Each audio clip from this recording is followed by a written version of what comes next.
This is the Star Wars Ahsoka podcast on TV Podcast Industries, and we're talking about Star Wars Ahsoka Part 6, Far, Far Away. So that's it? You're just gonna let me walk out of here? You helped my cause. Now I shall help yours. You should know, though, that once my starship departs, you'll be stranded here forever. It's also quite possible that your friend is dead. If you survived, I'm sure he's doing just fine. You've gambled the fate of your galaxy on that belief.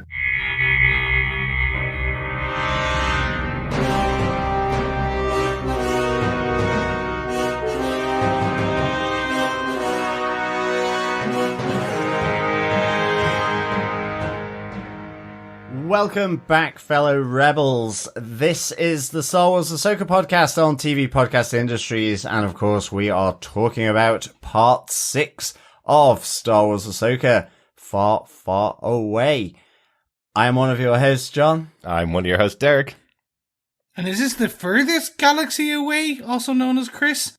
It might be a nearer galaxy, actually. Well, exactly. Depends on our point of our view. Yeah. Is it a galaxy far, far away from a galaxy far, far away in our direction or the other direction? So is it even further away? Or, since space is 360 degrees, it could be exactly the same distance away from Earth. Well, yes, but are they the questions we should really be asking Probably after not. this episode? No. Or should we be asking how many baby Star Destroyers were born after the impregnation of the Witch's Temple? Yes. Was quite phallic. It was. I'm not gonna lie. It was. Well, I just was like waiting to see little Star Destroyers popping out. You might have to wait 9 months, or longer. We don't know the gestation period. Gestation period of a Star Destroyer. But I guess there might be a spin-off movie in the future that might explain that. I mean, it was really cool. I loved how that the hangar bay of the Star Destroyer sort of just fitted over it neatly, but from a panned out view, I was like going, love in the galaxy far, far away. Can I say it's reminiscent of one very big scene? Does anyone remember the original Stargate film? Yes. Where the pyramid spaceship comes down and sits on top of the other pyramid. Right. That's what it looked like, because it was dark and kind of grey. And I was like, So while it may have reminded my illustrious co-host John of a scene that would only be seen in biology class or in late night Or TV. at home, depending on your age. Or at home, yes, depending on. Look, if you're doing it in biology class, even better. It reminded me of Stargate. Well, Very good, yeah, very good. but this was more abiotic love, you know, Yes. the meeting of a metal Star Destroyer with a stone tower, Yes. I guess. It is Isaac Asimov's if the android's dreams of love. Yeah, potentially. And they have been there for like at least 2 decades, so maybe there's a little bit of space madness that led them to try this. Anyway, enough of our weird and wonderful musings for this episode of our podcast. Because this was a great episode. It so we really definitely want was. to talk It about really Yeah. was. Just a reminder, fellow rebels, you can pop on over to our website at tvpodcastindustries.com, where you can join any Jedi or Sith orientated podcast player of your choice. We of course love to hear your weird, wacky thoughts and comments and observations as well about all things to do with Ahsoka. Or your normal ones. Or your normal ones, of course. So you can send your emails to feedback at tvpodcastindustries.com or head on over to our Facebook group where we have our spoiler-filled episode posts for you to comment on. And of course, that is over at facebook.com/groups/TV Podcast Industries. Absolutely. I'll tell you, I'm really glad after every episode, the official Star Wars site is releasing new posters of the characters that are coming in. I'm really delighted because I just ran out of posters this week. I've been doing 2 per episode and just ran out this week. And now we have brand new ones for Thrawn, for Ezra Bridger, for his new first in command, Enoch. Yes. There's posters for him. We have posters for all the characters from last week, for Anakin Skywalker, everything. So loads more posters to use for spoiler posts for the last 2 episodes, thankfully. What about Baby Star Destroyer? Do they have one They of those? don't have Baby Star Dang it. Destroyer. That'll be revealed in the final episode post-credit scene, maybe. What about the Baba Freak knockoffs? Absolutely. Oh, we'll talk about them, Chris. We'll talk about them. Okay, good. It could be the adventures of Pee-wee Star Destroyer in a galaxy far, far away, abandoned by its father, the larger Star Destroyer. Now, I don't want to teach you about anatomy here, but I would say that would probably be the mother. Well, that is true. But Hey, anyway, we've gotten back to the topic Baby that we Star got off Destroyer. already, Yes, so anyway. we're going to move on. Sorry. Quick one. Before we get into our coverage of this week, we got a little bit of quick feedback on last week's episode from Elizabeth, who says, "Hello, Derek, John, and Chris. In your discussion of Ahsoka, episode 5, Shadow Warrior, one of you asked whether Ahsoka had previously shown any particular talent for communicating with entities like the Purgill. That was Chris, and we answered incorrectly. So thanks very much for this, Elizabeth. She says, why, yes, she had. In Tales of the Jedi, episode Life and Death, toddler Ahsoka was snatched by a saber-tooth and carried back to its den. A frantic search party had barely set out when Ahsoka showed up riding on the back of the saber-tooth, having convinced it to return her unharmed. That's when Getzinger, an elder of the village, identified Ahsoka as being a Jedi. I think we need to create a new narrative principle, a la Chekhov's gun. When Purgill show up in episode 3, sometime before the end of the series, someone is going to another galaxy inside a space whale. Can't wait for Ahsoka and Huyang to be birthed out of the other end." Excellent stuff, Elizabeth. Yes, I completely forgot about Tales of the Jedi. I didn't forget about Tales of the Jedi. We even mentioned at the beginning of the series that we definitely had watched it again, Yeah, but we skipped that's true. rewatching that episode for some reason, because I think it had been shown before it aired. We'd watched it when it aired, and then we'd watched it again, and then we didn't watch it for that last rewatch. We were catching up on the other episodes, more to do with the later life of Ahsoka. I just completely forgot, because clearly, since Dave Filoni's involved in the animation wing of those stories, clearly that was the reason why he had an episode which showed Ahsoka has that affinity for dealing with animals and being able to control them right from birth. So there you go. Yeah, that's great stuff. Excellent. Thanks, Elizabeth. Thanks, Elizabeth. I really appreciate that. Yeah, thanks so much. We should also remind our fellow rebels that we will have our Cantina quiz as well, popping up with our part 6 question later on in this episode. So of course, stay tuned, keep the old ears peeled, as you will be listening to that question. And of course, you can email us with all 8 answers at the end of the season to feedback@tvpodcastindustries.com to be in with a chance to get your hands on some Ahsoka goodies. Absolutely.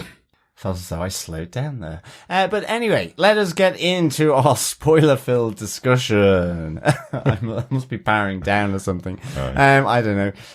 With some of the episode details. Derek, fire away. It's been a long week. I totally understand. Executive producer for the show, of course, Dave Filoni. This episode written once again by Dave Filoni, who's written all the episodes so far this season. This episode 6 was directed by Jennifer Getzinger.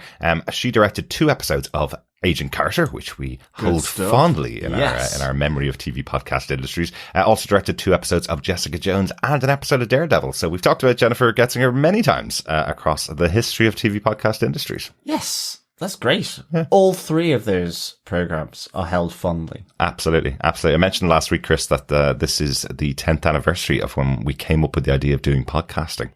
And we're up to 789 episodes. This is our 790th We're a decade episode, old. Yeah. We are literally a decade old of podcasting. From the thought bubble, from the idea, I guess. But we will be celebrating that next year when we get round to our Well, proper it's more of a beer first bubble. episode. It was a we beer did bubble. it in a pub. It wasn't dropping well. Do you know what we really should do? We should record this. Other people want to hear our thoughts about this show. Yeah, it was only after 6 Strangely, pints. they do. Yeah. Strangely, who knew? you guys actually do want to hear our musings, ramblings, and incoherent thought bubbles that usually are my train of thought going, wouldn't it be so much better if? Or what about why? Well, there you go. We do it with a lot less alcohol than we used when we were coming up with the idea. Well, yes. We do have to think very hard about what we will be doing for our 1000th episode, because that will be upon us very quickly. We need to do some kind of in-person thing or live podcast roadshow like all the big stars are doing. Yeah. We have 200 episodes. Shut down by COVID, literally, like all the rest of the day. We have 200 episodes to get enough of an audience to warrant doing that. That's what I say. So go share the podcast with all your friends, and they can hopefully build up the audience so we can do a live podcast somewhere. There you go. John, let's get back to this episode of Ahsoka. Do you want to tell us the synopsis for Star Wars Ahsoka Episode 6, Far, Far Away? Sure. While travelling with the Purgill, Ahsoka tells Huyang that she sensed that Sabine Wren willingly went with Baylon Skoll.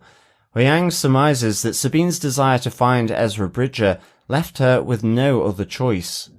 Meanwhile, in the distant galaxy, the Eye of Sion arrives at Peridea, the ancient homeworld of Morgan Elsbeth's people, the Dathomiri. Elsbeth, Baylon Skoll, Shin Hati, and Sabine Wren meet with the Great Mothers, a group of Nightsisters allied with Thrawn. As they wait for the Grand Admiral's arrival, Baylon relates to Shin Hati his belief that the fall of the Jedi and the rise of the Empire were part of the inevitable cycle, one he intends to break.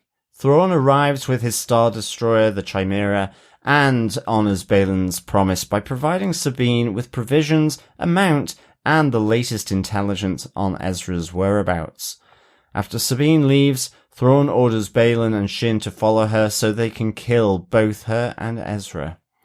Surviving an ambush by bandits, Sabine encounters the native Noti and follows them to their village, where she reunites with Ezra Bridger.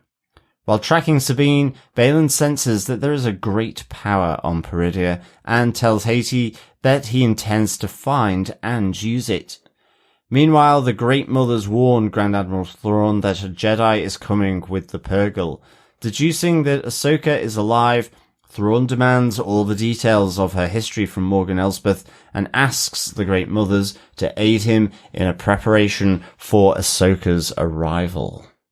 Is she having a magic birthday party, or is it more sinister? I think it's more sinister. Certainly given that this is also the Purgill's graveyard. And I think there will be a lot more to fill that graveyard when there was the order of, fire without prejudice. So I guess, young, old, you name it, the Purgills are going to be in with a bit of turbo lasers when they arrive. Let's see. Hope not. The slaughter of the Purgill might be a bit of a horrible way to open the next episode of the show. It might be, yes. Yes. Good old Disney and their wailing. The scenes. Should we jump straight into it, boys? Yes, let us get into our top saber points for this episode. Saber point 1. Thrawn and his night troopers. Thrawn's here. Yeah. Grand Admiral Thrawn in live action. Yes, absolutely. Do you know, I actually think this is my Doctor Strange moment in Star Wars. Okay. Actually, because I remember after the 3 original movies, episode 4, 5, and 6, being sort of needy for more Star Wars. The next kind of thing that I picked up was Timothy Zahn's trilogy, which introduced Grand Admiral Thrawn and his shenanigans in the galaxy far, far away, which I just love because he is a unique presence in, the remnants of the Empire. Even during his time when the Empire was sort of all-consuming and the power in the galaxy, he is, dare I say it, a cut above most of the other Imperial officers or high command. Absolutely. The only one that, to me, that really comes close is Grand Moff Tarkin. It's that objective, distant authority and ruthlessness in going about their command. But Thrawn's is different because it's one of understanding. You know, he gets or tries and attempts to understand, dare I say, his prey before he engages. And it's that philosophy which is different, and the planning that he has, you know, always to be ready. But he's ruthless in, you know, how he operationalizes his troops or whatever, like we hear in this. So I just thought this was great. And it also helps that it's played by Lars Mikkelsen, and with that voice, you know, which is so familiar if you've watched Rebels, as he voiced Grand Admiral Thrawn there. Absolutely. And, you know, just the intonation, the cadence, the modulation of it is just really good. That kind of quiet threat that always seems to be there, you know? Absolutely. A character that sat with all of us since the early 90s when we read that series of books. So, great to see him here in live action. How about yourself, Chris? What do you think of the introduction of Thrawn? I'm intrigued. So in the books, I always, and kind of even some of the follow-up novels, obviously The Heir to the Empire kind of kicks it off, but the best way I have always thought of Thrawn is like Moriarty. Yeah. He's almost like Sherlock Holmesian in that he's super smart. He's so strategic. Yeah, he's Iron exactly. Man level, if you want a Marvel reference. Like, he has plans upon, if you want DC reference, he's Batman. Right. He's not a Jedi. He has no supernatural powers. He's just super smart and ruthless. Yes. So that's why I kind of leaned into that Moriarty, because he's just able to think 10 steps ahead. He's able to kind of deduce steps and things and how people are going to act and react. And exactly. things like that. And he uses people's personal weaknesses for his benefit, or, you know, that's what he attempts to do, or a whole culture's weakness to his benefit. It is really, really ruthless. And I mean, we see that in this episode, you know, in terms of, now he's quite open about it in some respects to Sabine by saying, you know, if you don't come back here, we'll leave without you. But also quietly ruthless in effectively saying the same thing about Baylon Skoll and Shin Hati, that if they're not back in time, and that he is only going to send out the 2 detachments to follow up with Baylon and Hati, because they don't have enough resources. You know, their resources have dwindled in this time, sort of in exile here. And so if they don't come back, you know, that's a number he's willing to lose. So it is just that ruthlessness there. The other thing that really sprung to mind here with me, which I really, really liked, and it's probably, I don't even know whether it's a thing, and it might not be, but, you know, his eyes are really, really red. And the thing that I really like is that his antagonist in Ezra Bridger, his eyes are really, really blue. So it is almost like Luke's blue lightsaber of Ezra Bridger's eyes with the red lightsaber of Darth Vader, which is Thrawn's, like, piercing red eyes. I don't know. I just suddenly was like, it was this kind of, it's just that motif being carried through. Is it actually on purpose here? Is that why they gave Ezra Bridger, you know, really those piercing blue eyes? Yeah. That's an interesting catch. I don't know. Yeah. But I kind of liked it, and I've made it up, and I thought I'll run with it. I like it. It might already be out there. Maybe I've co-created it with Dave Filoni. You get royalties. I wish. They're not much until there's a writer at the moment, but they will be in the future. Yeah. I suppose just to talk about one of the things about Thrawn that's interesting. You know, I know we keep referring to these novels that are now no longer canon, that were written in the 90s, but what is interesting about them is those novels took place after Return of the Jedi, the first ever story written after Return of the Jedi. All the stories that we've seen thus far in Clone Wars or in Rebels that featured this character of Thrawn were before Star Wars, before A New Hope. So this time right now that we've got him in Ahsoka is actually closer in time now to those original novels. So, and that's the first time we've seen this. We haven't seen him in any of the sequel movies. We haven't seen him in any of the other live action shows that take place during this time period, or any of the animated shows that take place around this time either. This is the first time we're seeing him around the same time that we first were introduced to the character. So just thought that was quite interesting to have this moment with him where he's effectively in the novels, he would be coming back in to take over the void left behind after the Emperor and Darth Vader are gone. So, so it's just an interesting time to catch him right now. Yeah. I'm really interested how they portray him now. So we've got a good sense from this first episode of how they're going to play it. Again, they've also, for those who've done the homework and watched all the Rebels and Clone Wars, you kind of have a sense of who this character is already, because that's Dave Filoni's character. That's how Dave Filoni has wrote him as kind of all the way through. Now, Dave Filoni didn't write all of the stuff. He kind of just brought him in. The best way to say he's guided how he wanted Thrawn to be in these. Yeah. This live action, again, is Filoni. It's his first adaptation of this character for live action. But I still feel I'm interested to see how they condense. Because we just talked about how I think he's very Moriarty. Kind of, you guys talked about how again, you also have that touch point from the books as well. So we have those kind of ideas in our head. What we've seen in this episode so far is a strategic general, somewhat, I don't want to say ruthless, I'm going to say callous.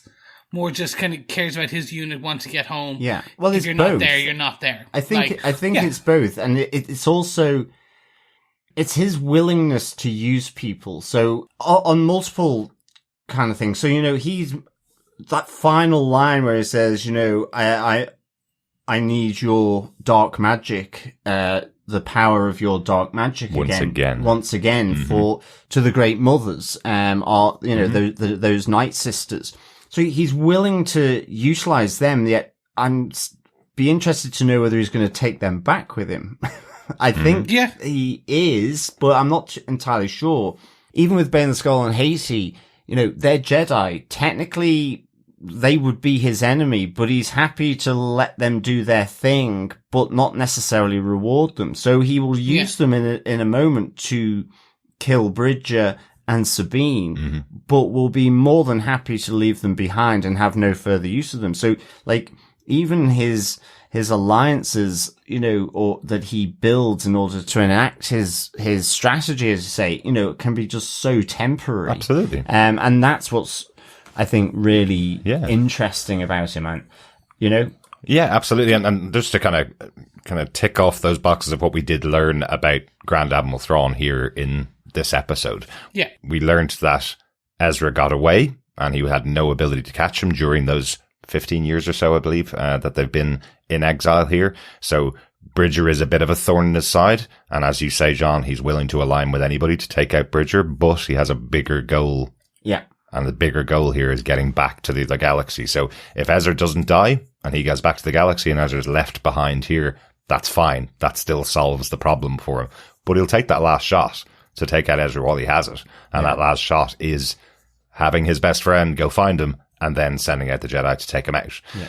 Then we have the fact that he's aligned himself with these great sisters. So willing to use magic, willing to use that against them. He's also turned the clone force that he went there with, or the stormtroopers that he went there with in the Chimera, he's turned them into a force who are now shouting his name like a rallying cry as he arrives. He's turned them into this worshipping group, almost like Hitler at the Nuremberg rally is what we're seeing. Yeah. You can see that from these troops. They are very different type of troops than we've seen from stormtroopers or from clones before. Well, it's even just...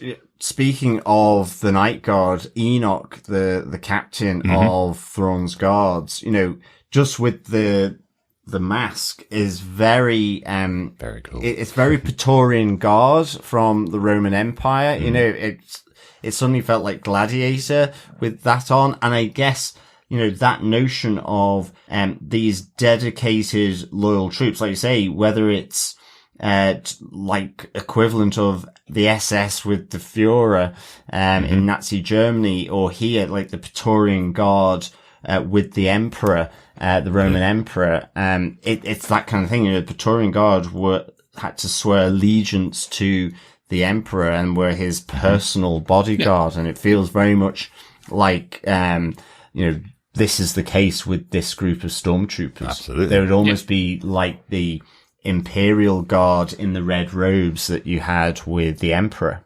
Yeah, exactly. They look like they've gone through some battles over the course of the time they're there. Some of them look held together with pieces of string, but still standing to attention, still calling out the name of Thrawn.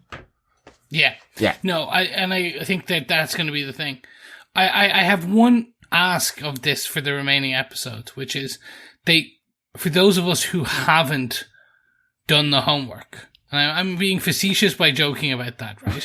What I would like is them to shorthand how bad and how calculating Thrawn is. How, why Thrawn is the new big bad. I want them to shorthand that a bit, and I think the way to do that is you kill someone important, you do something like blow up Alderaan, or you do something so cold and heinous, the audience goes, cool, that's a bad guy. They did it in Star Wars: A New Hope with Alderaan. Oh wait, they just blew up a planet. Yeah, he's got to have a win under his belt for sure.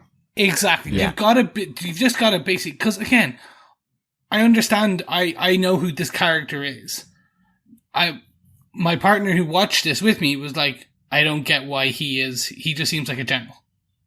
And that was the response. Yeah. And I'm like, yes, that's actually fair. Like, all of us have the previous history and we're like, okay, we know why Thrawn is a big bad. Let's do something so despicable, heinous, calculating that the whole audience goes, Ahsoka needs to stop him. We need to call in Mando. We need to get Luke. We need to get the Skeleton Crew. We need to get every TV show that is Star Wars bound.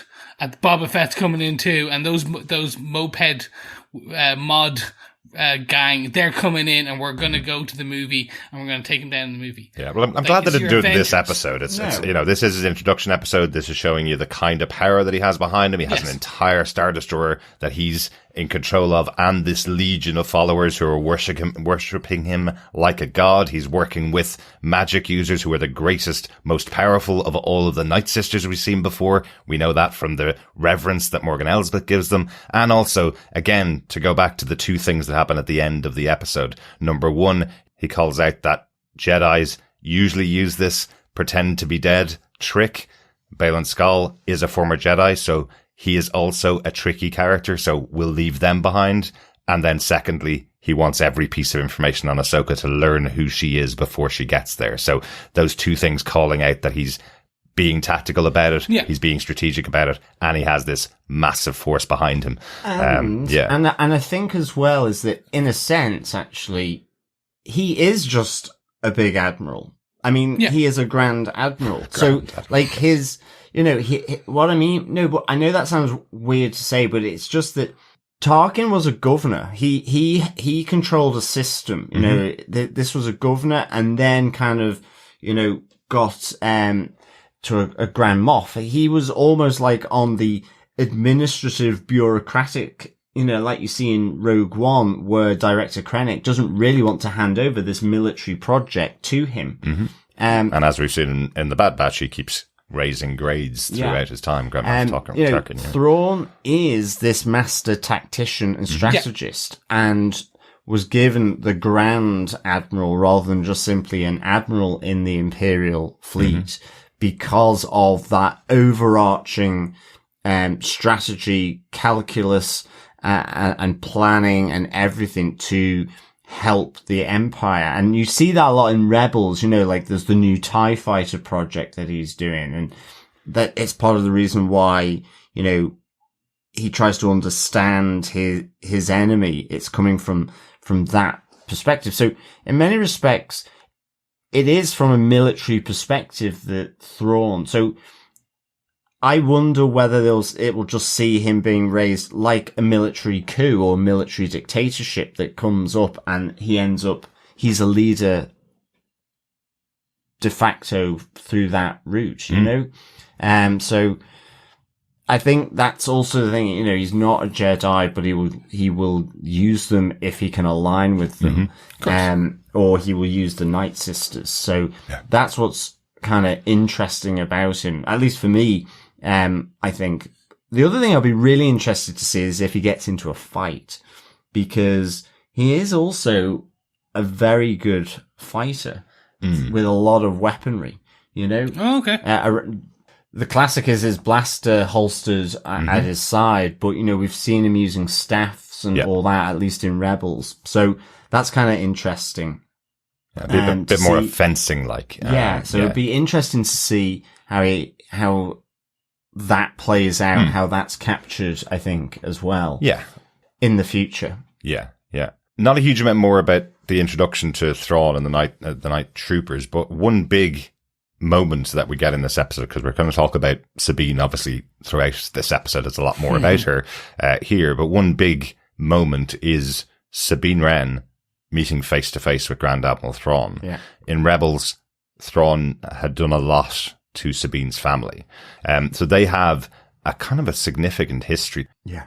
So what did you think of the meeting of those two, John?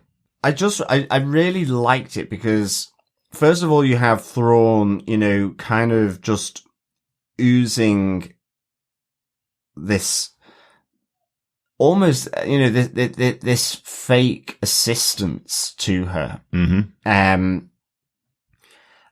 But I like the fact that Sabine, you know, is really combative with him. Like, she doesn't call him Grand Admiral. Of course not. It's straight off Thrawn. You know, she ultimately doesn't like this guy. And I guess that there is a huge surprise that he is even going to help her.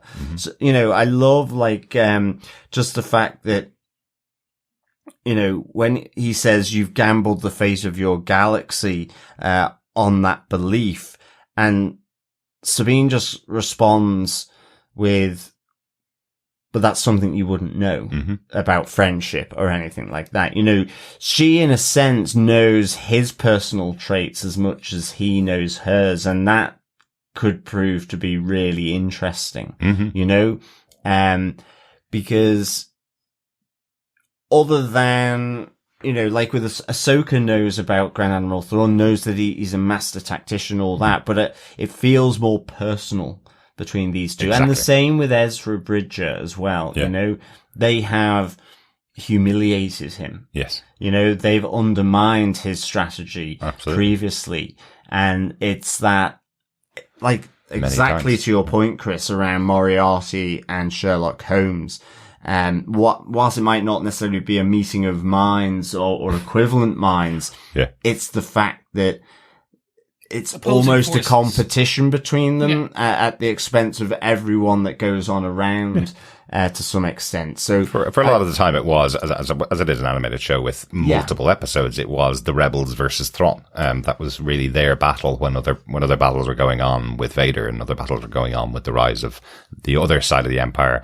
The Rebels were dealing with with Thrawn. And I just like the analysis that he brings, you know, how he goes, how that singular focus, he says, you know, referring to Sabine's need or want, or choice to reunite with Ezra, he says, will shape the galaxy. And you know, that counters to Ahsoka's, the opening with Ahsoka and the conversation with Huyang, around her realizing when she was force sensing back on Satos that Sabine had gone willingly with the enemy.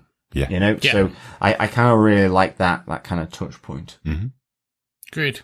The other thing as well I just wanted to bring up was the fact that we do see Thrawn's Star Destroyer here, the Chimera, which I actually really loved. The patchwork repairs on it. Oh, gotcha. I just thought it looked really cool. So cool. I mean, I guess it was just also because, you know, Thrawn is quite aristocratic in a sense as well. You know, it's straight back, high chin, you know, shoulders back. There's an air of aristocracy, about, him.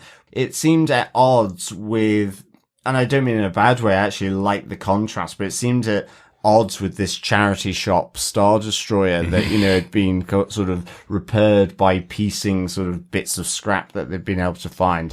But I really, really liked the look of it. And as I say, even though I did giggle to myself about baby Star Destroyers, I loved how it kind of just loomed over the Nightsisters temple there on Peridea. Even Sabine thought she was able to use the Force as the vibrations of it sort of rocked the temple. That's as a it just great gag. Yeah, as it hovered over. I really liked that. And the only thing that is in my mind is whether at its helm will be Captain Baylon, his trusted captain through the books. Interesting. Will they bring his captain through? Interesting, because I wonder if that's Enoch. Well, it could be. Yeah, exactly. Yeah. Enoch is just so cool that you've already mentioned all the cool details about how he looks. This gold faced master, I guess, at the head of his army. But I must say, when he began speaking, that voice modulation that's coming through when he's speaking really reminded me of the Cylons from Battlestar Galactica, and one of my favorite robotic voices in all of TV and cinema. I love that voice. I always remember it when I was a kid, first watching sci-fi. So having that here coming through from Enoch was really cool. So it'll be interesting to see who else is on board. Well, absolutely. Two other big questions that we have here, though. So there's 3 days now. 3 rotations, as they say in Star Wars, before they leave. And one of the things that Thrawn says, the reason why it's going to be 3 days is because he's bringing on board all of the cargo from the catacombs of these great mothers, the Nightsisters who are here on the planet. So what is he bringing on board? What's this thing that's so important to him that he's taking? You know, I think, Chris, you have dealt with the Nightsisters in Jedi Fallen Order and in the Star Wars Jedi games, basically. I know there's lots of scrolls, lots of information about historical events, and lots of magic scrolls that they have to hand within that Star Wars universe. Perhaps he's getting together loads of long lost magic to bring back with him to the other galaxy. So, but we know Baylon is talking about a lost power. Yeah. So they very much, this is the Dathomiri's, this is the Nightsisters, and also like Darth Maul's home people. This was their this is their homeworld or home system, and they migrated with the Purgills to a galaxy we know well. Very close and yet far away. So I think that there's many venues and avenues they can go down. They can pull from the extended universe. Oh, no, it's called now the Legends universe now, the books, and there's many little things that are not the Force, but like we know with the Nightsisters, it's magic, but it's not Force magic, it's something else. Yeah. It could also just be cryogenically frozen, because when you saw that first cart being moved, it did look like you could store a number of coffins in there. Like, or cryogenically frozen. I know what you mean. It kind of looked like Han Solo and Carbonite. Something like that. Type of thing. Yeah, it felt like the length of a body, for sure. And just so I understood you right, Chris, are you saying that this system is their home system, or do you mean? Because I understood, like, just with some of the background from learning about the Nightsisters, or maybe it's that they were sort of in both systems, was that because you hear them talking about, how they used the Purgill, before, I guess they could travel anyway. They used the Purgill before the technology was available to be able to travel, but I assumed it was from the Star Wars galaxy to there, because we have seen way around. But it's that they've colonized planets in the Star Wars galaxy over history. And that's why you have Darth Maul in that galaxy. Basically, but I think the Great Mothers and some of the other members of that society stayed on this planet. Others reached out and went into the other galaxy using the Purgill to travel there. So, and then they spread out in the other galaxy. Okay, grand, because I could see why they would want to leave Peridea because, okay, we haven't seen it with the sun out yet, but I just thought it looked like a really wet day on some kind It's of... Ireland. Yeah, exactly. Kind of like, grey. yeah. So it's not even like, I was going to be rude and say Northern Ireland. No, it's like Giant's Causeway. You got you got Achill, you got you got green, but then you got a lot of brown and grey and a lot of like rock. Yeah, a lot like of peatland and bogs and Yeah, stuff, exactly. and it's raining a lot, and it's windy, and I was it's definitely not thinking paradise. I was definitely thinking Like- Ireland or Scotland. Yeah, without a doubt. Felt like they were filming around this part of the world. Definitely. So no wonder they wanted to leave Peridea, but I guess you need to see it in full sunshine. Oh yeah, absolutely. Yes. We live in Ireland, John. So I'm not saying it. No, do you know what I mean? It looked really kind of grey and wet. I would think the 90-foot statues of screaming Nightsisters would put anybody, would make them want to leave their galaxy. Got to get out of here. I thought that was a cool touch as the ship flew in over the top of it to see those screaming statues. Very cool. Felt again similar to the ancient societies in Lord of the Rings who would build these statues of 900 feet tall. I thought that was kind of cool. And just to say, Peridea is different from Ireland because I don't think the Nightsisters would have the crack. I don't think they would. No, I don't think they would. Yeah. They crack the stone. What? Aha. Well, I think on that bombshell, Saber point 2. Yes. Baylon's real plan. Derek.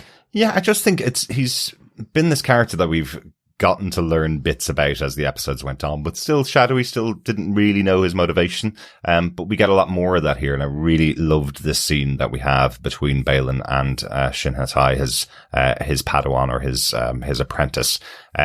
I just thought that we learned more about him. We learn about his history. We even hear from Thrawn calling him general, saying that he was a general as a Jedi, who probably fought alongside in some way Anakin Skywalker during the Clone Wars. But he talks about the Jedi Order and talks about why he left, with Shin Hati. And I thought that felt really interesting that he's saying that this cycle that we hear so often about in Star Wars novels and movies, and animated shows, everything talks about, the rise of the Jedi and then the fall of the Jedi and the rise of the Sith and then the fall of the Sith and the rise of the Empire and then the fall of the Empire and the rise of the Jedi. And it's just this constant cycle where empires rise and fall, Jedi rise and fall. And he's going, enough of that. There's a reason why it always happens. I know the reason, and I'm going to put an end to this, and I'm going to use this great power that's available to me here. So you feel that while he calls himself a mercenary, he had a different goal in mind. He was setting himself on a course and on a path to be the one that stands in the way of another empire rising, which, interestingly, and he calls it out in this episode, the enemy of my enemy is my friend, when he aligns himself with the bandits. He calls that out here. Interestingly, if he's going to stop the rise of another empire, it will put him directly in conflict with Thrawn. So I think that's really a great place to have this character of Baylon Skoll. Really gives him interesting motivation. He has that moment where Shin Hati is saying to him, do you miss the Jedi Order? And it's played brilliantly once again. We've mentioned a couple of times that Ray Stevenson is so good in this role. But that moment where he kind of reflectively thinks about it and says, no, I don't miss the Jedi Order because of how they turned out. I miss the idea of what the Jedi Order could have been, but it always goes into this cycle. So loved those moments. Yeah. I'm fascinated by this power. For me, it was the Purgills go to this galaxy to die, or are they killed? Are they eaten? Is there a power here that can consume Purgills? Maybe. Because we basically, you come in with that beautiful shot of what we think were rings around the planet, and it's just like a sea of bones, like the elephant graveyard. Exactly. Maybe Peridea is the planetary equivalent of Iceland or the Faroe Islands that still hunt whales. Oh God, no. Yeah. Or I think, Chris, you nailed the reference there, the elephant graveyard, where the place where elephants go back to towards the end of their life to lay down and die. Purgills use intergalactic travel, use hyperspace travel effectively, and this is the last trip that they make. This is the one that's tread by every Purgill, I suppose. So that's why it's such a definitive one point to the other point. Yeah. So this is where they come to die. So in some ways, the fact that both Ahsoka and Ezra Bridger convinced the Purgill to take them to this place is probably quite a big thing, because they probably only come here once, right? They come here at the end of their life to die. No, I thought they migrated. Yeah. They go back and forth across their lifespan. That's the way I took it. Yeah, that's the way I took They it. do as multiple well. journeys, because if you think they have to, the Dathomiri's, when they were, the Nightsisters, when they were leaving this planet to go back to the Star Wars galaxy, would have kind of took it. But I take it as that there's a power here. There is something, be that the whatever actual magic that the Nightsisters harness. Exactly. It's the ultimate power. It's like in the Wheel of Time, Chris. Yeah, like the one power. Yes. It's exactly. It's like that's what the Nightsisters are harnessing, is the one power that's here on this planet, and maybe Baylon Skoll is going to tap into that one power and break the cycle. Yeah. Yes, exactly. Like, it's really interesting, and I love the fact that, because even like with the Wheel of Time, you know, Baylon and Shin are there, and he talks about this is the land of dreams and tales, and a lot of that stuff is like in myth and legend within the Wheel of Time. And I love the fact that he says, you know, it's time to find out, see whether these stories are true. And then, later on, that thing where, you know, that sense of power. I love what he says to Shin Hati. They seem eager to flee a power greater than that of the Dathomiri. Can you hear it calling? I feel it. Like, it was such a cool line, so well delivered. You know, the other interesting thing he said in that little moment where, you know, him and Shin are tracking Sabine, is that he says that he knows Ezra is trained in the wild as a Bokan Jedi.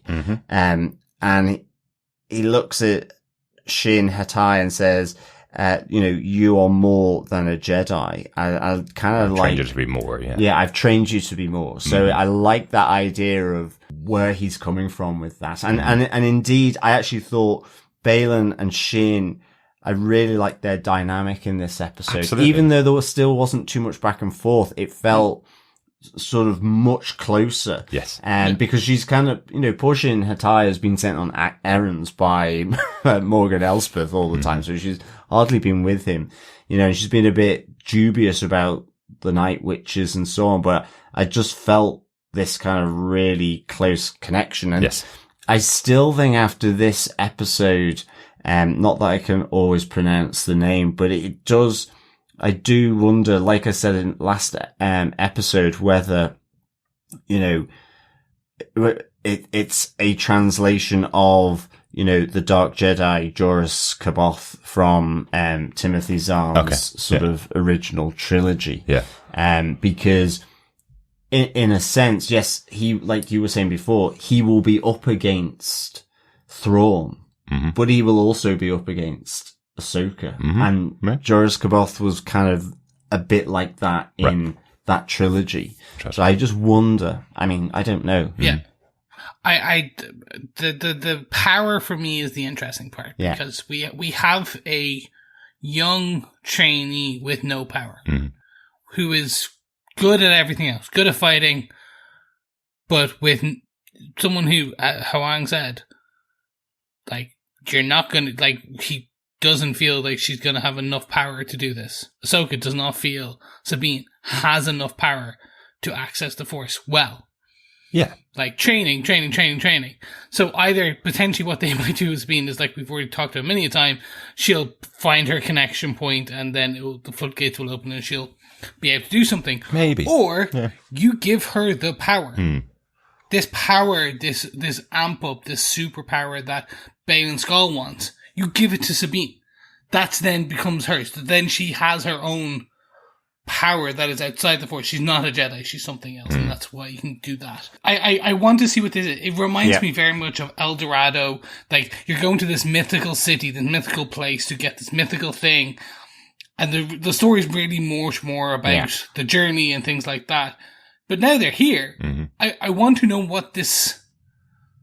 Again, I know they're going to tell us, but again, you're just kind of like, what is this great power And like, is it actually a folk tale, or is it an actual thing? Because Baylon Skoll definitely says Peridea was a story he heard for his childhood. Absolutely. And again, remember, he's old, and it came from before the Jedi. Yeah, we heard even Ahsoka talking to Huyang at the start of the episode, saying she heard about the Purgill from his stories. She heard about this other galaxy from his stories that he told in the last 25,000 years in his History of the Universe parts 1, 2, and 3. But I also do like, you mentioned about the closest between Baylon and Shin Hati here. I do like that her response to him talking about these myths and legends sometimes they are just stories. So she's not fully bought into it. But, not at all. But that's what I kind of like, there isn't this just a master and apprentice relationship. She is still willing to question him, kind of like Ahsoka would have been with Anakin Skywalker as well. That kind of she will still question some things from her master. As I say, I just really enjoyed their dynamic in this episode. Yeah, it was really cool. But shall we move on to our Saber point 3? We find Ezra Bridger. Yes, we do. Hooray! I know, this is just such a big moment, and I was really worried that we wouldn't actually see him in the episode. I thought, guess who I thought originally Ezra Bridger was? I thought that was going to be Enoch. I thought we'd have the mask taken off and reveal that Ezra had been turned to the dark side and is now the leader of the forces of Thrawn's army on this planet. That's what I thought. That's literally what I thought already. Whereas here we get Sabine going out into the wilderness to go and find Ezra. So happy with those scenes as well. I thought it was really good having her on the hunt, trying to find him, using all of her skills to track him. That was cool. Defend against the nomads as well. Yeah, but interestingly, questioning as to why they're being so good to her. They're saying to her that they're going to stand over Baylon's promise. They give her back all of her weapons. They give her back her entire Mandalorian armor as well. So to make sure that Sabine doesn't question, that they're definitely holding up their end of the bargain. So she gets everything back. She gets Ezra's lightsaber, her guns, and as I say, her full Mandalorian armor, obviously minus the helmet, which Huyang still has. And out she goes on the Howler. Kind of the mix of a horse and a rat and a dog. I was thinking of the wargs from Lord of the Rings. Yeah, similar, but a lot cuter as it goes on. I really like this Howler. I thought it was quite cute, really. It just reminded me of a massive anteater. Yeah, exactly. With the snout and the tongue, and it was cool. Yeah, I was having to convince Derek all the way through the episode. I was like going, he's really cute. He's kind of got slightly sort of goggly eyes, and I love the fact that he was like licking his lips when the Noti were there. He was like, being told to stay back by Sabine, but he was still kind of looking at the Noti as a quick lunch. We have seen that. Any dog owner has seen that look, where it's, yes, I'm obeying your command. Yes, if I have the opportunity, I will eat that thing you told me not to eat. Those two things are going on in my head right now. Yes, do not turn your head. You've turned your head. No, my God.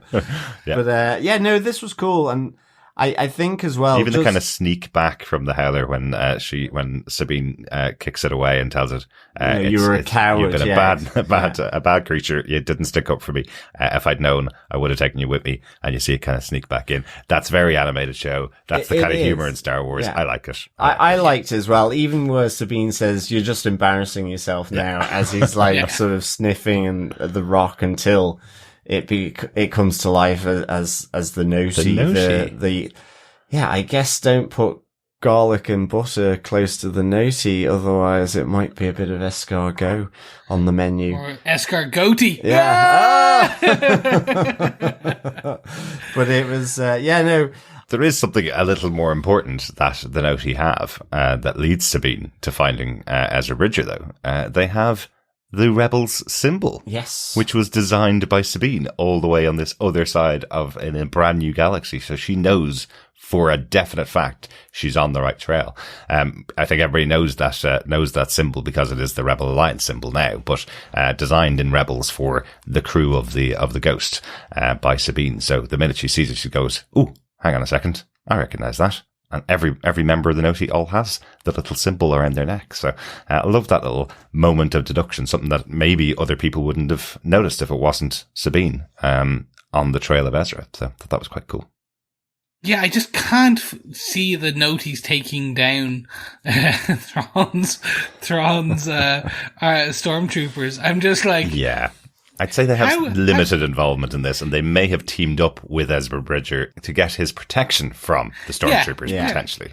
Unless they turn out to be murderous like the Ewoks. Mm-hmm.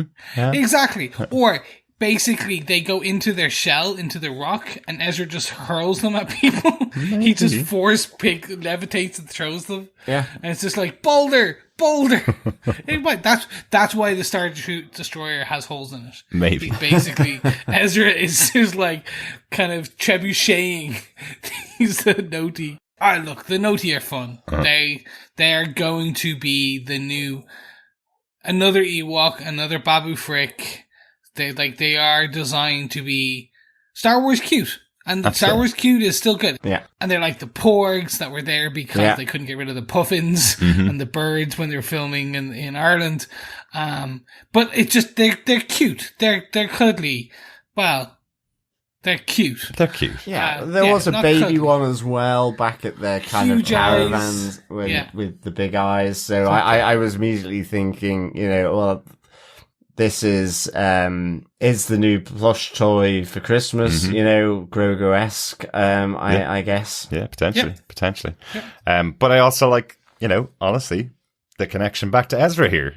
He's found himself on a galaxy far, far away, not knowing anybody at all, and has aligned himself with creatures again, having used that power that he has, his connection with animals and with other creatures. So that makes it sound much darker. Like he's keeping them there no. against their will. Yeah.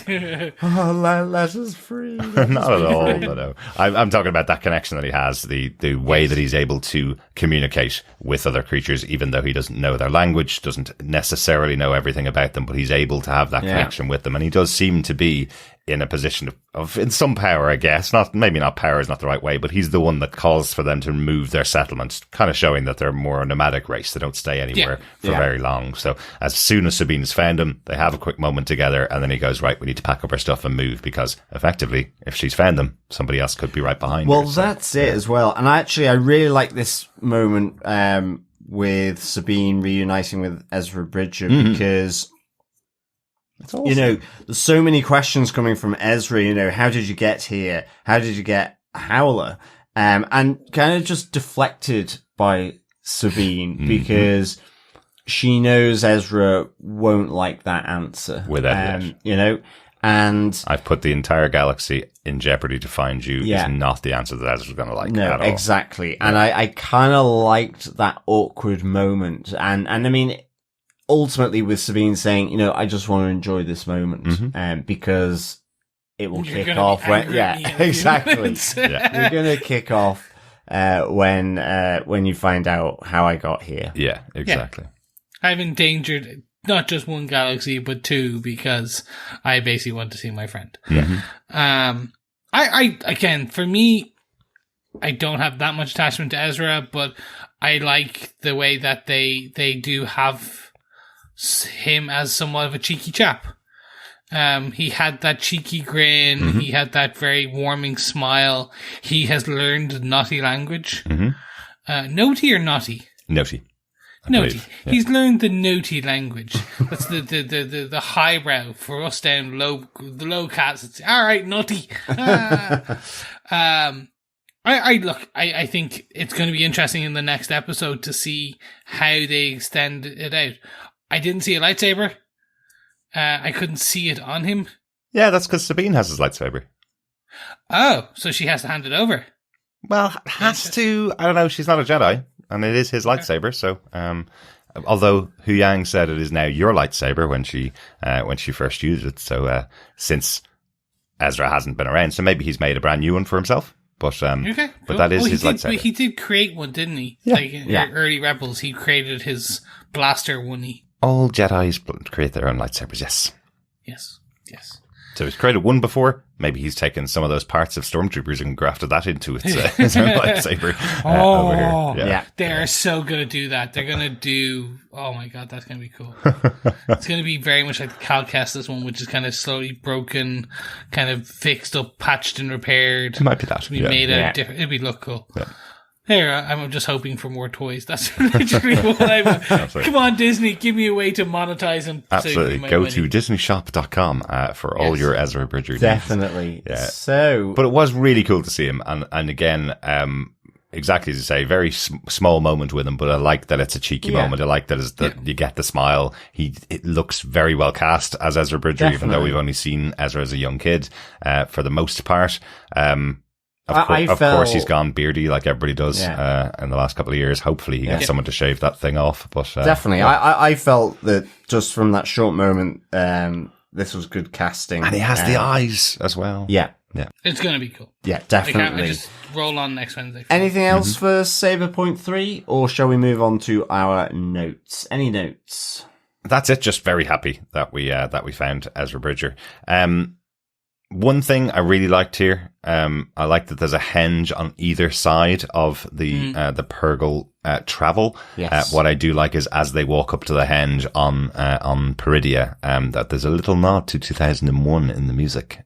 Definitely pick that up from Kevin Kiner. And that was a great shot as well. I absolutely fell in love with that shot as Elsbeth and Baylon and so on are walking in, towards the henge there, and it's the camera's just back at an angle. It was just really, really cool shot. Awesome. It felt epic. Awesome. Yeah, I agree on that. And I do have a complaint about this episode because it was really irritating me.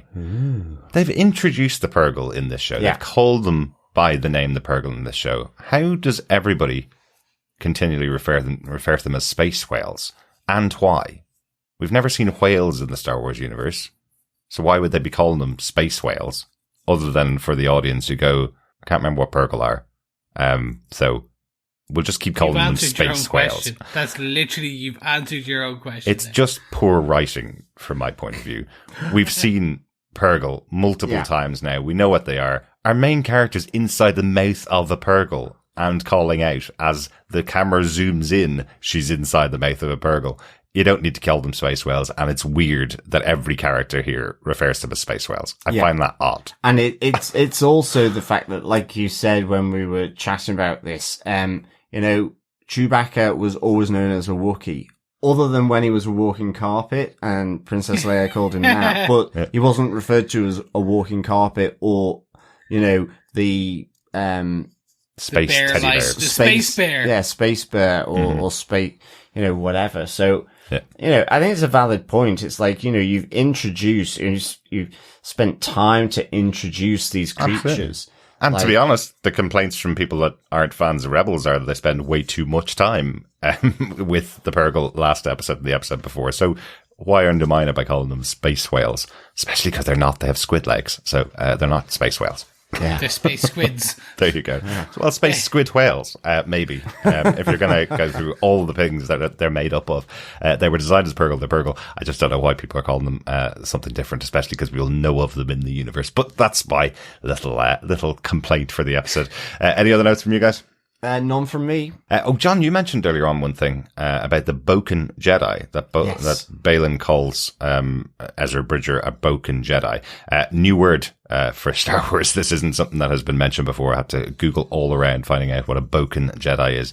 It just means a Jedi trained in the wild, but that's only from the description in Baylon here. It's not a known term for what Ezra Bridger's done. Most Jedi have been trained in the temple in the past up until this point. So this is Baylon's word for a Jedi trained in the wild, just in case anyone's interested. So every Jedi now going forward is a Boken Jedi. Until Luke sets up his temple, and they will be then temple-trained Jedi. They're not trained in the wild. They're trained by a Jedi Master in the traditional way, effectively. So that's the understanding of the term, because it's brand new. So there you go. But maybe the Boken was the real traditional way before they built the temple. Yeah.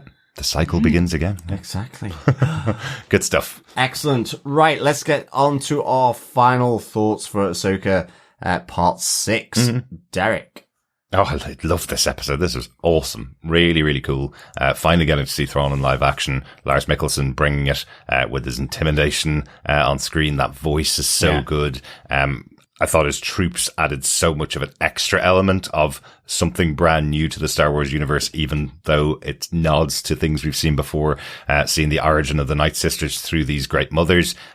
What they're bringing to this world is awesome. And here we have Ezra Bridger back on the good side as well. That's cool. And then, of course, we have layered into that, we have a bit more motivation for Baylon and what his real plan is. Those are all great things for this episode. So, interestingly, didn't get very much of Ahsoka in her own show. She did start out the episode, and they did, of course, deliver the one line we didn't even mention, Huyang saying in a Star Wars related property a long time ago in a galaxy far, far away, That's true, actually. finally Yeah. appearing in the story and making total logical sense why this character would say that. Yeah. Very cool. Really enjoyed it.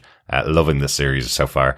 2 more episodes to go, and I want to see how it breaks out in the massive cliffhanger of Thrawn arriving into this former Star Wars galaxy, I guess. That's going to be cool. Excellent. Chris, part 6 thoughts, please. I really enjoyed it. I really did. I had a qualm, if you want to call it that, in just that Thrawn. I would like to see them show why he is the big bad, because for the rest of the audience. Yeah.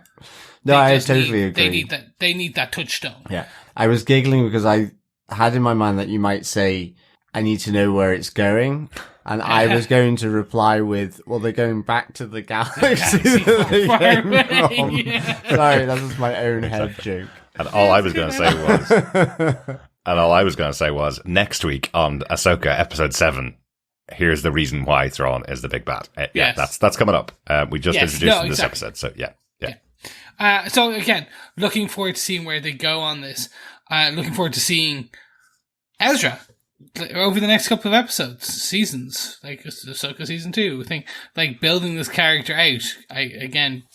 You've had years with him. I've had a couple of episodes. Mm-hmm. So really getting to the depth with this character who's been stuck by himself and naughty for 15 years. Mm-hmm.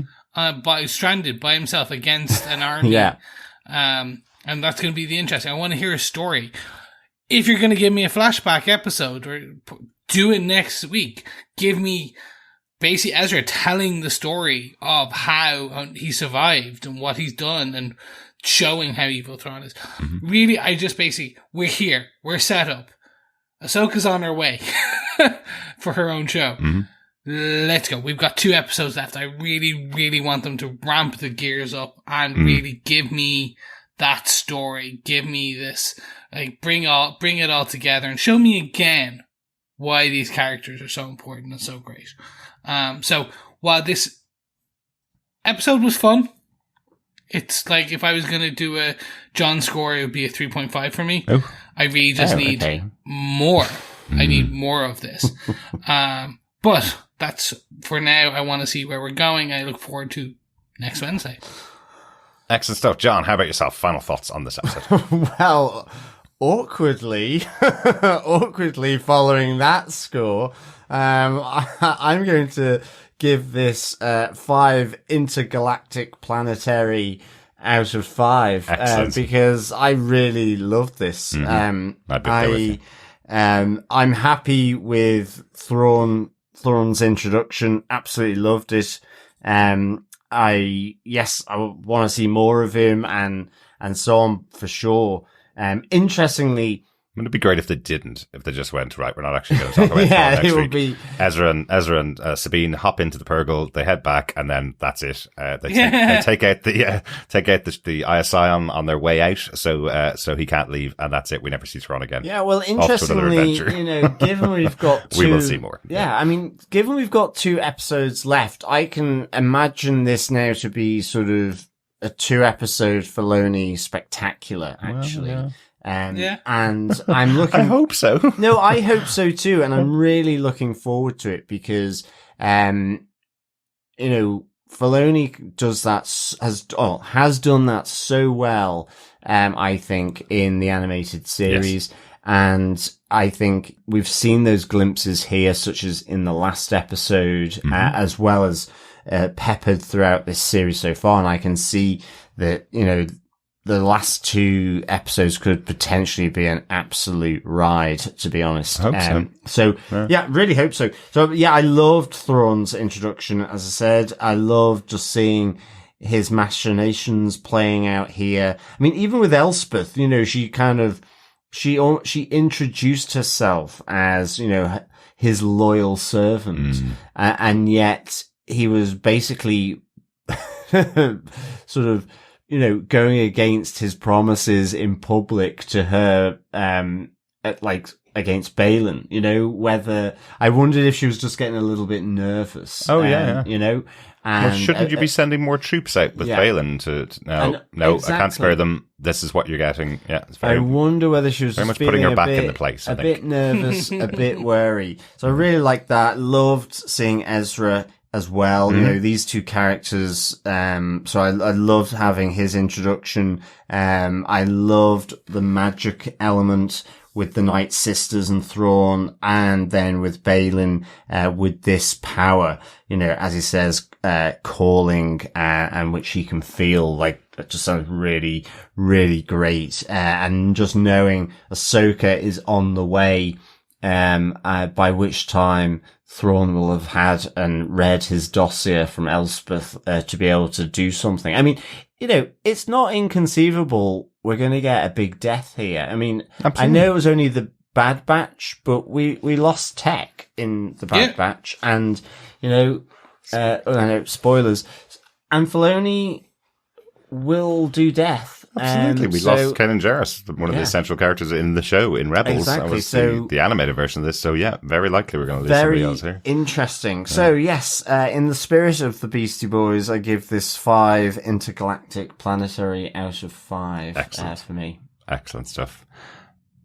I know we mentioned Huyang and Ahsoka's moment at the beginning of the episode, but one thing that we didn't mention out of that, just to, I guess, underline it slightly, Ahsoka tells Huyang about Sabine's betrayal in her mind, that she saw it through the Force, and Huyang that is true. Kind of slaps her on the hand for that, saying the Force doesn't always tell us exactly what's there. Maybe it was Sabine's only choice to make this decision. It's not necessarily a betrayal of you or the teachings that you've given her. It maybe is the only choice that she saw. So I like that. I liked hearing Huyang put it into a bit of perspective for Ahsoka. Yeah, well, Ahsoka was probably kecking herself, thinking, "Oh no, it's dark side bound," or something. That's literally where my brain was going. She's like, "Oh no, I've aligned myself badly again." Yeah, I know exactly. Yeah. So but I guess that's the risk for Ahsoka, given she was the apprentice for Anakin. Well, absolutely. So yeah, absolutely. But good stuff. I think it's time for a drink, guys. After all the fun of a brand new galaxy, let's head off to the cantina. Yes. Do it. Fellow rebels, fellow quizzers, welcome to the cantina. Pull up a stool, get yourself a blue milk. Or something harder. Yeah. Or something harder. Or you can add something a little harder into the blue milk. Maybe some Kahlua. Green milk. And some vodka. And make a blue Russian. Blue Russian, exactly. Yeah. To go with Grand Admiral Thrawn. There you go. I like it. It all came there, John. He's Russian. I know that wasn't planned, but that came together quite well. Yes, it did really. We are mixologists in the cantina, of course. But let us not digress any further with weirdness and wonderfulness. Let us get on to our question 6 for part 6 of Ahsoka. So here we go.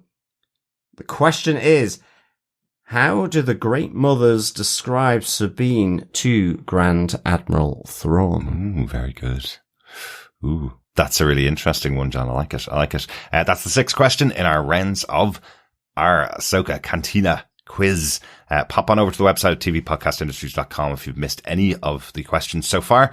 But if you haven't, put that together with the answers for the other questions, and at the end of the season, email us with your answers to all 8 questions to feedback@tvpodcastindustries.com to be in with a chance to get your hands on some Ahsoka goodies. John, do you want to get the question one more time? Sure. How do the Great Mothers describe Sabine to Grand Admiral Thrawn? Brilliant. Let's hear some thoughts from our fellow rebels.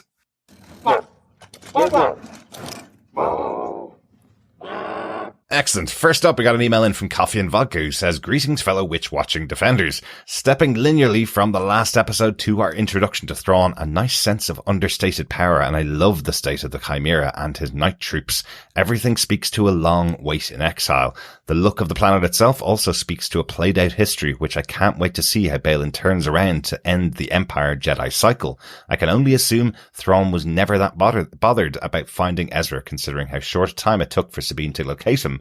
Too bad about the 2 squads that also have to be left behind. Would hate to draw the short straw on that one. All in all, a very well executed episode. This whole series so far seems to ask one major question. Why didn't Disney just throw everything to Filoni and Favreau? 4.5 noties on a half shell, Howler Commandos, and ancient acquaintances out of 5. Peace and take care. Coffee and vodka. I love it. Howler Commandos. I love it. Just for me. And noties on a half shell for Chris. No, noties on the half shell is the one I'm like, I'd watch that. I'd actually watch that. Oh god, no, don't. They'll do a Christmas special. Oh, exactly. That's why I'm like, noties in the half shell. Nodie power. It would be amazing. That would be very awesome. Absolutely. Good stuff, Coffee and Vodka. Yeah, loved the Chimera and the state of it. As I say, straight from the charity shop. It was really, really good. The other thing that tickled me in this episode was where one of the Nightsisters said she reeks of Jedi to Sabine. And all I could think was Sabine, it's the new eau de cologne or the new perfume in the Star Wars world. Reek of Jedi. Reek of Jedi. Available now in your local pharmacy. Yes. Anyway, again, I digress. Gosh, I'm weird this episode. It's late on Thursday night. But yes, good stuff. Thanks, Coffee and Vodka. Thanks, Coffee and Vodka. Thanks, Coffee and Vodka. Next up, we have some feedback from the one and only Darth Von Doom. Greetings, New Republicans. My fave episode so far. The Purgill hyperspace effect was very cool. Oh, yes. Huyang's opening phrase seemed like fan service, but once thought over, quite fitting as he retains the history of both galaxies. The Dark Sister spheres remind me of those in the old Phantasm films. Thrawn's appearance reminds me of Dracula or even Mephisto, with a touch of Hannibal Lecter, charming, cold, calculating, and deadly. What cargo is being loaded on his ships? Really corpses for a zombie army? Baylon Shin conversations are interesting. What is his plan? Will Baylon sense Thrawn's double cross and aid Ahsoka and the others? I would have thought Sabine might get acquainted with the Howler before mounting it. Then it might not have abandoned her against the nomads. I would like some Beskar armor, please. The note here, quaint! I was always impressed with Ezra's ability to connect with creatures and other beings. The Nightsisters dropping a dime on Ahsoka's approach really annoyed me. They gotta go. Alright, Sabine. Happy time is over. Fill in Ezra on what's happening and give him his damn lightsaber. The Force is strong in you, Darth Von Doom. Great stuff, Darth. Thanks so much for that feedback. Yes, that hyperspace of the Purgill's just slightly different. You know, a bit of colour other than blue in there that we saw. So also just through their teeth. Yeah, it was just it's obviously a slightly different hyperspace when you go, dare I say it's intergalactic planetary. But yeah, for sure. And the other zombie army. Yeah, the other aspect was the nomads as well. They did have a hint of the Sand People in terms of the tone, which I thought was really cool. Yeah, that was very cool. For me, I like Dart's idea of the zombie army. We do know that there is potentially necromancy some kind in the Star Wars universe, so this could be that. Is he bringing an army of zombies back with him for his... You've had clone troopers, you've had stormtroopers, now you got zom troopers. Yeah, well, and interestingly, maybe that links to Thrawn's comment where he says death and resurrection are common deceptions played by Nightsisters and the Jedi. Yeah. Oh, I like it. He's basically telling us that he's going to be bringing people back from the dead. Ooh, zombie armies. I love it, Darth Von Doom. Well done. Thanks for that. John, I think we should head over to Facebook. Yes, absolutely. Over on Facebook, Russell Hooper says, quick thoughts. So glad to see Ezra and Sabine reunited. Am I the only one who wanted more than a hug? Steady. It's going to take some time to get used to how Mithril Naruto looks. His face was more angular in Rebels. I told my wife that we need to remember that he's older now. Mm-hmm. My biggest complaint is that his eyes aren't a bright red. I always thought that would stand out more. Ezra went from Aladdin to the Apostle Peter from The Chosen. He looks great. I cannot wait to see him in action. I like the dog horse, the Howler. How does Sabine know how to communicate with it already? I think Baylon Skoll and Shin Hati will turn on Thrawn at some point. Mm-hmm. The friend who is the enemy of my enemy might end up being Ahsoka. The Chimera and her stormtroopers look wrecked. Yes, a long night out on the batter. 15 years. Yeah. Exactly. What has Thrawn been doing all these years? I give the episode 4 of Noti out of 5. I realise this is a setup episode, but it's still too short. Thanks so much, Russell, for those thoughts. I love your comment on Ezra. Yes, Aladdin to Apostle Peter, indeed, for sure. And I'm glad you like the dog horse, the Howler. Yeah. I thought it was pretty cute as well. Absolutely. And I think maybe, just maybe, don't know, it might not be. You know, it just depends to what extent Sabine does have force sensitivity about her. I genuinely think she doesn't. I'm the same. I think the whole thing here with Ahsoka is training because everybody has some connection to the force. Hers is very low. I think they've been joking a bit about it, especially when she tries to open the door and it actually shakes because the Chimera is going overhead. I think that's the joke. But the reason she knows how to control the Howler is because that's what the words the stormtrooper said to make him sit down. She basically just learned the word sit, and she used that on the Howler. Yeah, I know that bit, but it's just all the other stuff. But maybe that was just her talking to the Howler like you would talk to your cat or dog. I think so. Yeah, I think so. But it's also the Noti as well. I mean, I know she's doing a lot of gesticulating and stuff, so it was probably more to do with that, but you never know. I just loved hearing them say Ezra Bridger in their cute little voices, and repeating back to her. And they probably would have heard his name a few times in 15 years if he's been living with them for a while. So they picked up on that and then took her there. Good call out there from Russell on Mithril Naruto, which is the original name of Thrawn. That's his original name. So he's gone through many different iterations of his name. So good call out there. I'd completely forgotten about that because that's quite a long time ago. Yes, it is. Yeah. Well, he tends to drop that. And it also gives that aristocratic thing, you know, I think a bit of credence. But good stuff. Thanks, Russell.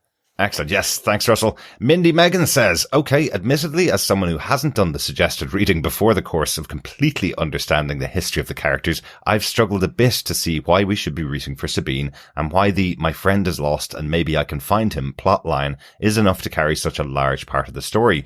We know she cares about Ezra. He's like her family, but wouldn't her collective care for Hera and her son and Ahsoka outweigh giving up the map and the risk of Thrawn coming back? Not to mention her just trusting that Ezra is alive and well, and seeing him again isn't code for him being frozen in carbonite or in forever suspended animation in a medical bacta tank. I feel like as a Mandalorian she'd be more suspicious or cautious, or even stop to consider that someone in this process isn't being totally honest with her. While we, the audience, are like, the bad guys are manipulating you. Or is she a character that we know just makes questionable choices and we're supposed to love her for it anyway? I'm really hoping the last 2 episodes give us more reasoned explanation for all this focus on this plot point, and I'm anxiously awaiting hearing what you guys have to say about it and hear your take on it. I definitely have a lot of useful content and background that I wouldn't otherwise have if I wasn't listening along with the podcast every week, which makes me wonder if part of the Disney Plus audience who haven't seen Clone Wars or Rebels, like me, are similarly feeling a little confused or left behind to wonder why we should care about Sabine, or is her purpose just to F shit up, which is totally okay and fun too. Good stuff, Mindy. Sabine is a character. Is it out of character for her to risk everything to go after Ezra? Not really. She's risked everything quite a few times. That is kind of part of her character. She's not trying to mess things up, but I think at this stage, after 15 years, she may be thinking this is her one last chance to save him. and kind of thinking maybe this won't lead to the end of and death of the galaxy. She might be a bit more positive about the situation here, that she could be able to go off there, save Ezra, and then deal with the next problem as it presents herself, and maybe not let Thrawn out of that galaxy and back to this one. Yeah, and it'd be interesting because I think she does know Thrawn, and I think while she might not outwardly be expressing it, I'm not entirely sure, certainly with Thrawn, she would be taking it at face value. Mm-hmm. And even, with Baylon, it's like, for her, I think the importance is that there is a deal here with him, and she has gotten that, but the fact it came from Thrawn might undermine that, because I think she is deeply suspicious of him. But True. And maybe that's her issue, is she taking any note, of what he's saying? I think so. And I I think so too. I think so. On the relationship between Ezra and Sabine, there was definitely a bit of will they, won't they earlier on in the series. They were the two kids of the group that hung around together all the time, and Ezra kind of pushed it with her a few times. And then as the war went on, I guess, as they became this family of rebels against each other, that kind of storyline dropped away. But now, absence makes the heart grow fonder, as they say. So maybe I think that's what they'll do. There's something between Sabine and Ezra. But again, I suppose it doesn't matter. Here is sorted with her son. Herself and Ahsoka had split apart before this. They're not really mended back together even at this stage. The most important person in her life is Ezra Bridger. And effectively, she was told, either you make this decision now or it's cut off forever. If you destroy the map, you will never see Ezra Bridger again. So even if it's not a love interest, they may not go that way, but they might. Even if not that, she was being told, this is your last opportunity to find Ezra Bridger, and if you decide to go along with what Ahsoka recommended, you will never see him again. That's a big choice. Yeah. So, and maybe her choice as well, it might come out in the last two episodes, is that she was prepared not to return back. That's true. Yeah. She did say she didn't want to talk about what got her there and wanted to enjoy the moment, being there with Ezra. So maybe she was making that choice to go one way. Yeah, I think they'll call it. They'll either use the brother-sister and they'll call it out explicitly, or they'll leave some lingering gazes to build an additional will they, won't they? Yeah, or hey, it's Star Wars. They can do both. Luke and Leia, anybody? Yeah. They will walk away from that very quickly. Thanks so much, Mindy. And I think, look, you're not in the only person in that camp to kind of have these questions. So I think, because I called out in this episode, I think they'll do it over the next while. They will start to call out more and more, be a bit more explicit. Yeah. But again, I think as well, joking when we say homework. It's not homework. It's just additional lore. Yeah. If you want it.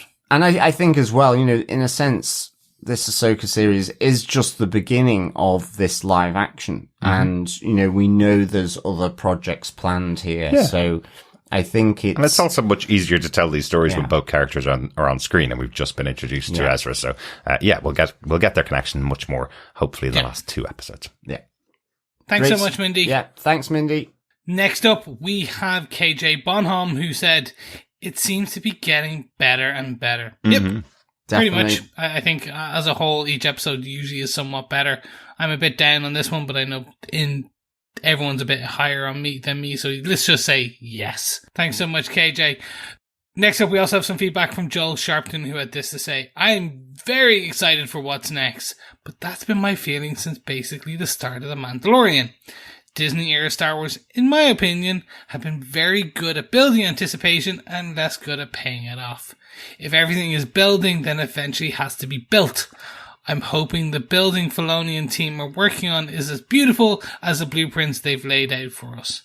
Having read the first Thrawn canon novels now, watch all of Rebels, I'm happy with Lars's portrayal, but like with Ahsoka herself, my guess is the look continues to evolve slightly the more screen time he has. Yeah. Thanks, Joel. Yeah, I think if you mean Thrawn canon novels, is there actually new ones? Yeah. Oh, wow, okay. I haven't even... I'm going by old canon or like lore or legends. So I have the first one. I need to start to read it. Yes. You need to report back next time on that. Well, maybe after the end of Ahsoka and the other 12 shows I think we're covering over the next Yes. month or so. But yes, definitely want to know what that novel's like. So I'll be reading it soon too. Yeah, and then for me, I think the blueprints will pay off. Like, I've yet to see...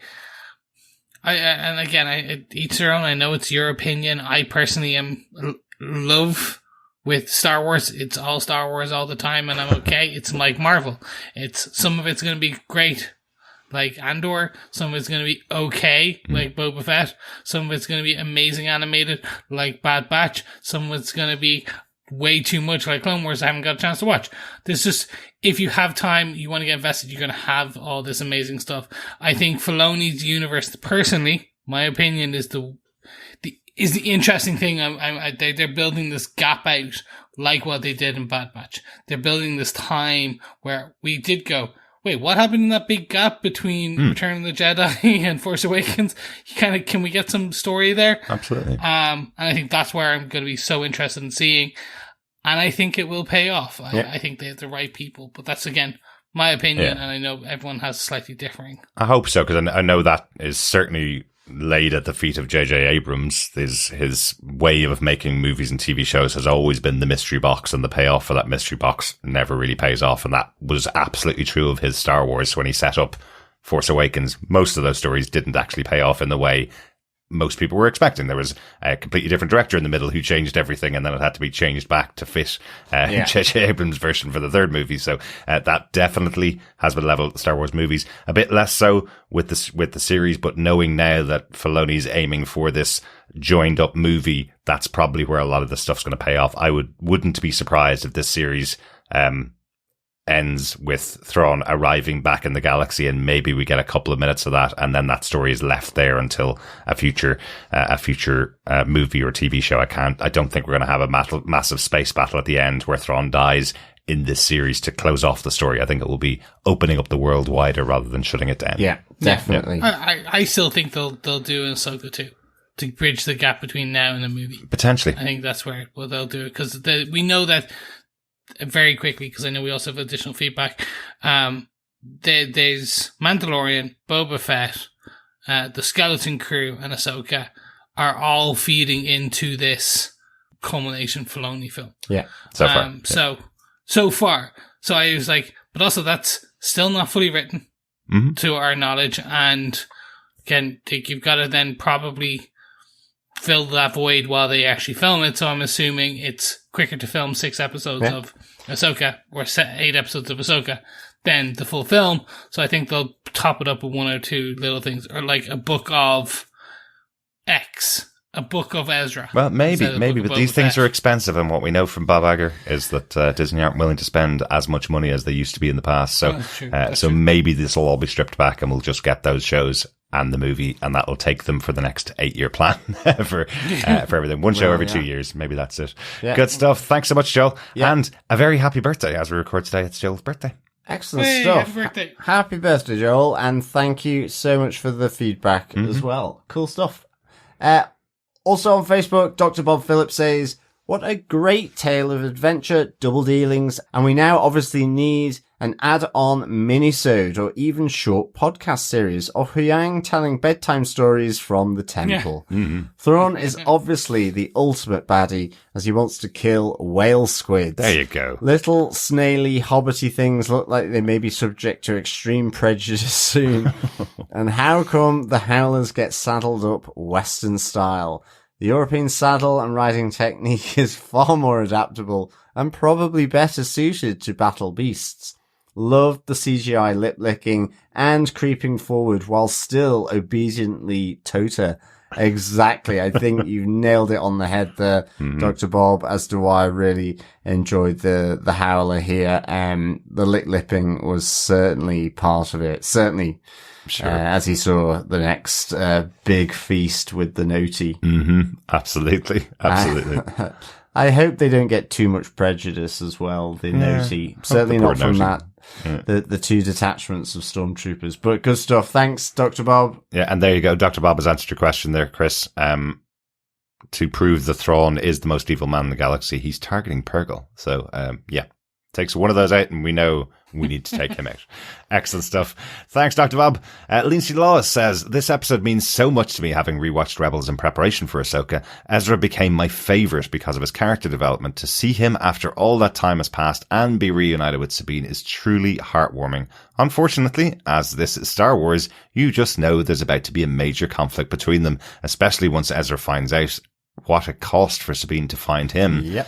And then there's the aspects of Baylon and Shin and Thrawn and the Nightsisters. There is so much to unpack there. All these little teases that make me hope we get more info and not rush everything. I'm so looking forward to the remaining episodes and the revelations we will get, as well as how Ahsoka as a show will be a pivotal moment for the whole Star Wars canon. May the Force be with you, lads, and with my fellow rebels. Excellent stuff. Thanks, Lindsay. Thanks, Lindsay. I totally agree. I think, this is just kind of, setting just the introduction of these two characters, as well as, Thrawn and Ezra, as well as the rest of the rebels.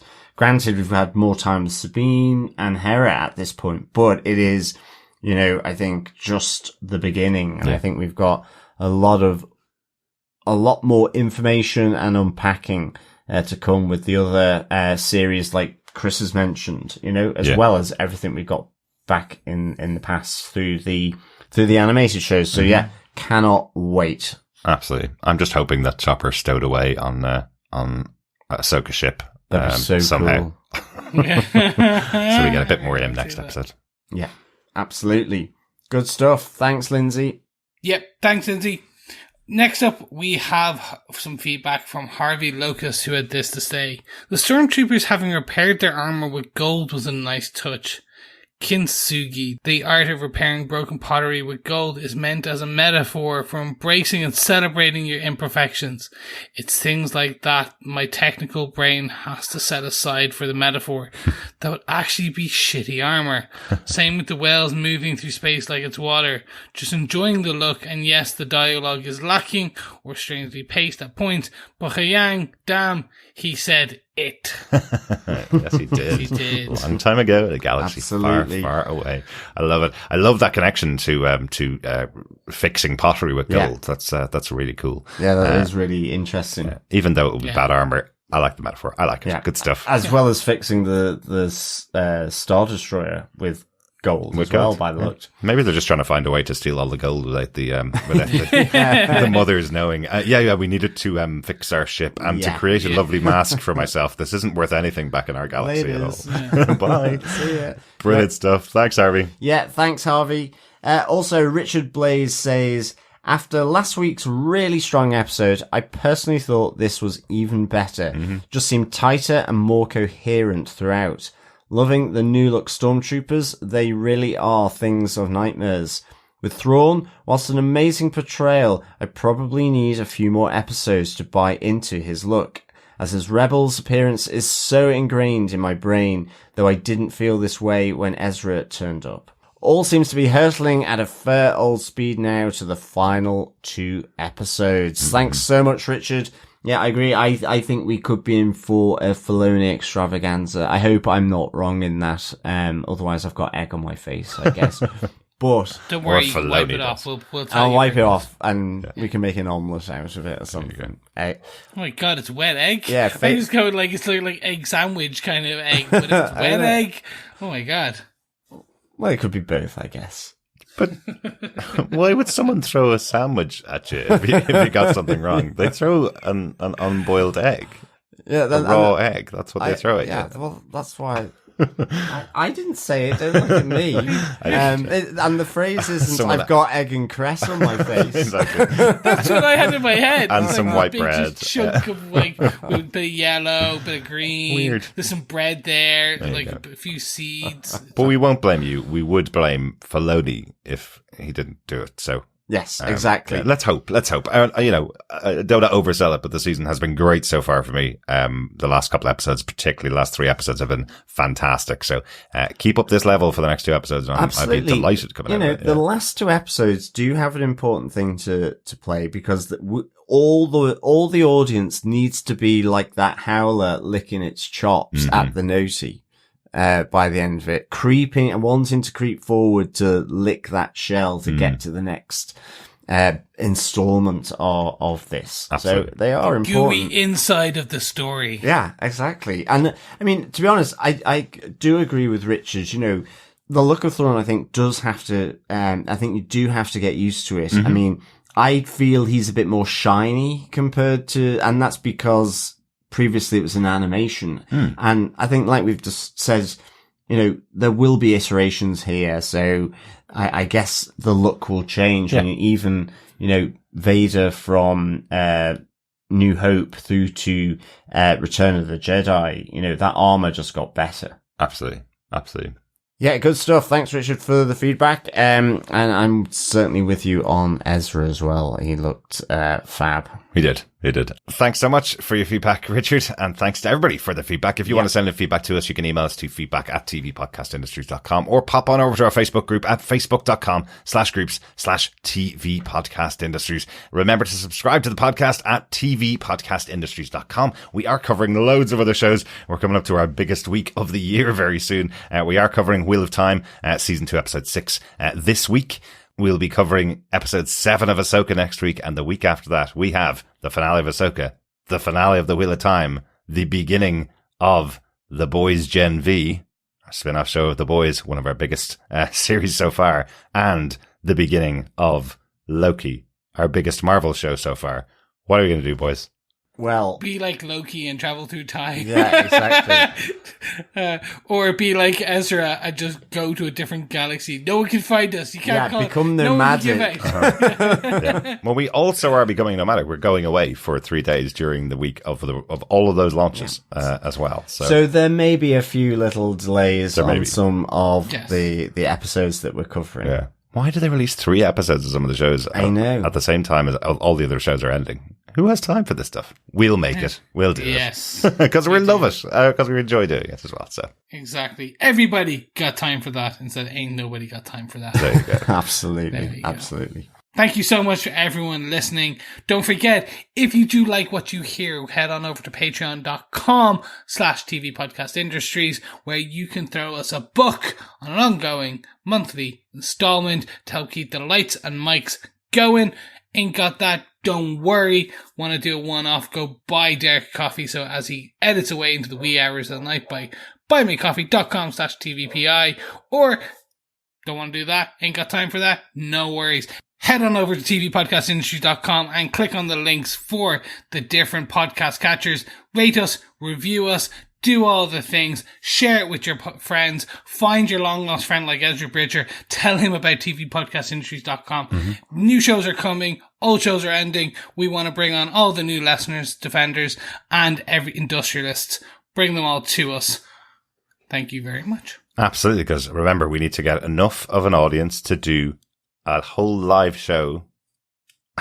That is true. With people coming to some kind of theatre to watch us live, and it'll be covered by costs. That would be a massive increase in listenership for our podcast. So share it with everybody that you possibly can find. Yeah, well, yes, because of course, sharing the podcast is, of course, Sharing what, gentlemen? the love. Sharing the love. Of course Absolutely. it is. Thanks so much for joining us. Talk to you again next time.